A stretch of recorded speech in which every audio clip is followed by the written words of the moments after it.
Have you ever stopped for a second while eating dinner and wondered, where did the fork actually come from? It's such a simple object, something we use every single day without thinking. But the history behind it is surprisingly long, dramatic, and even controversial. Yes, the humble fork once sparked outrage, disgust, and even accusations of sin. So today, let's dig deep into the fascinating story of how the fork became one of the most essential tools on every dining table. Let's go back thousands of years to ancient Egypt, Greece, and Rome. Archaeologists have found early forms of forks from as far back as 2400 BCE. But here's the catch: they weren't used for eating. These were large, two-pronged tools made of bronze or iron, used mainly for cooking or serving food. The idea of sticking a metal object into your mouth to eat, that would have sounded ridiculous back then.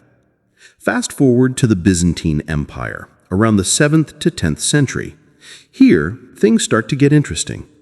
Wealthy noble families in Constantinople began using small golden forks at the dining table.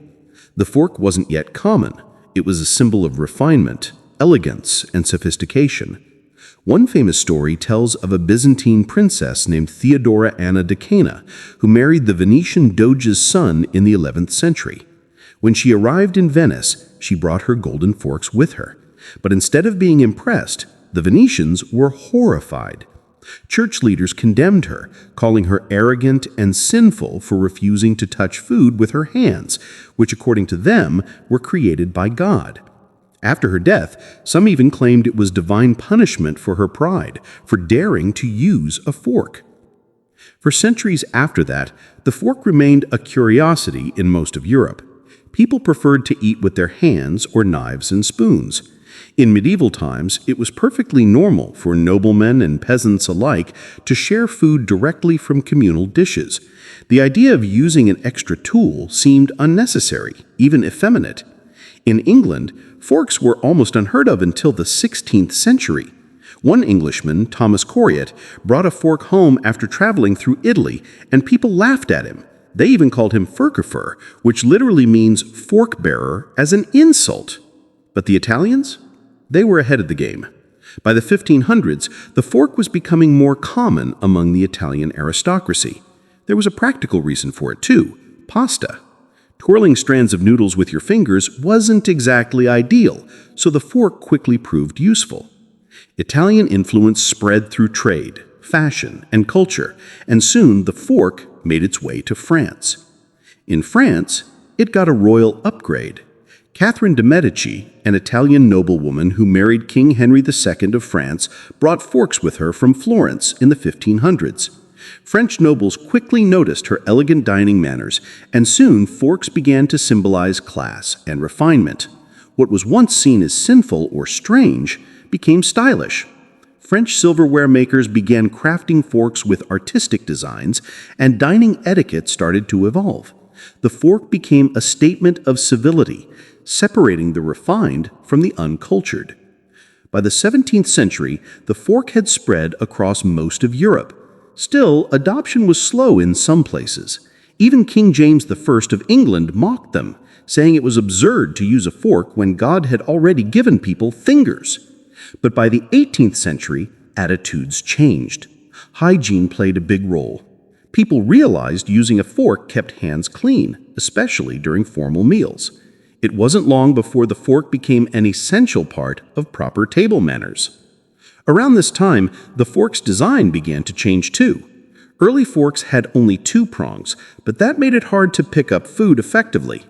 In the late 17th and early 18th centuries, inventors added a third and then a fourth prong, creating the familiar shape we know today.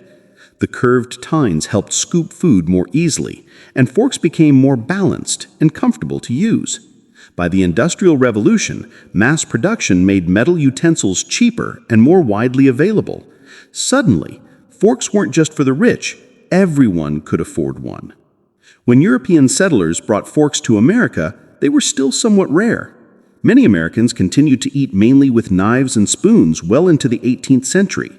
But as trade increased and European habits spread, the fork finally found its place at the American dinner table. By the 1800s, it was no longer a luxury, it was a necessity. Over time, the fork evolved into specialized forms: salad forks, dessert forks, fish forks, oyster forks. Each design reflected the growing complexity of Western dining. By the Victorian era, etiquette guides dictated precisely which fork to use for each course. It became a sign of culture and sophistication to know the difference. The dining table had turned into a stage, and the fork, once condemned as sinful, was now a symbol of refinement and progress. But the story doesn't stop there. In the 20th and 21st centuries, as cultures mixed and global cuisine spread, the fork began to share the stage again, with chopsticks, spoons, and even fingers. In many Asian countries, forks are used mostly for Western dishes, while chopsticks remain dominant for traditional meals. And with fast food and modern lifestyles, the role of utensils continues to evolve.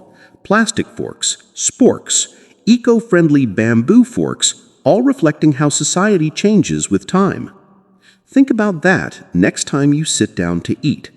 The fork in your hand has traveled through thousands of years of history, from ancient temples to royal courts, from being a symbol of sin to a sign of civilization. It's more than just a tool. It's a reminder of how something small and simple can tell a huge story about humanity, about innovation, culture, and how our habits evolve.